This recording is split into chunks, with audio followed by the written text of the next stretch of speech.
Bunter Does His Best by Frank Richards. Performed by Martin Jarvis.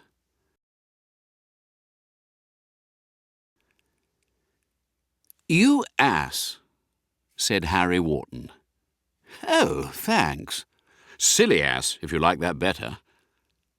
Bob Cherry grinned. "Pile it on, old chap, if it does you any good," he said. Three fellows in number 1 study grinned. Harry Wharton did not grin.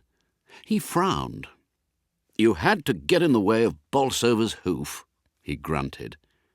"Bob didn't ask that clumsy ass to hack him in practice this afternoon," said Frank Nugent mildly. "Oh!" was Harry Wharton's reply to that. There were 5 fellows in the study, the famous 5 of the Greyfriars Remove.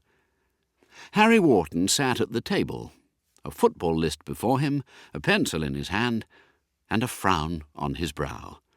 The captain of the Remove had a problem on his mind, not an easy one, and Bob Cherry had certainly added to its difficulty of solution by stopping a clumsy kick from Bolsover Major with his knee. Bob sat in the study armchair, with a leg extended over another chair.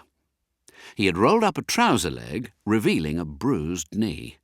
He was rubbing that knee tenderly, and a sweet scent of Elliman's embrocation filled the study. Frank Nugent, Johnny Bull, and Hari Jamset Ram Singh were sympathetic. They knew what a fellow felt like with a crocked knee, especially a couple of days before a football fixture in which that fellow was booked to play. Harry Wharton no doubt would have sympathised too, but for the circumstance that he was football captain, and that Bob's disaster deprived him of his best halfback. At the moment, he was thinking of soccer, not of sympathy. "You sure it won't mend by Wednesday?" Bob made a rueful grimace. "My dear chap, I shouldn't be able to play marbles on Wednesday, let alone soccer." Harry Wharton drew the pencil through R. Cherry. "Well, that's the limit," he said. "The team's all at 6s and 7s already. Brownie laid up with a cold, Linley gone home for the week, that's 2 of the halves gone, and now you have to shove your silly knee just where the clumsiest ass in the Remove was planting his hoof. Oh, it's rotten." "The rottenfulness is terrific," remarked Hari Jamset Ram Singh. "Can't be helped," remarked Johnny Bull, philosophically. "Looks like Trumper's gang will walk over us on Wednesday," said Harry Wharton, and he added sarcastically, "Perhaps you like the idea of Greyfriars being wiped off the map by a village team." "Courtfield aren't a village team," said Johnny stolidly. "They're jolly good men at soccer. They beat us last time. All the more reason why we should put a good team into the field to play them this time." There was silence in the study, while the captain of the Remove frowned over his unsatisfactory football list.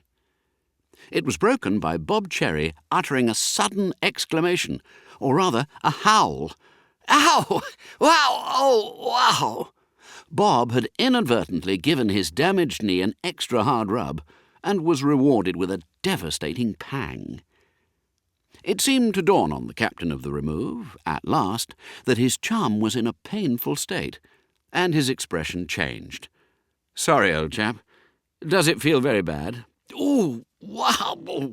mumbled Bob, a reply which seemed to indicate that it did. "Tough on you, old fellow." Sympathy had the upper hand of soccer now.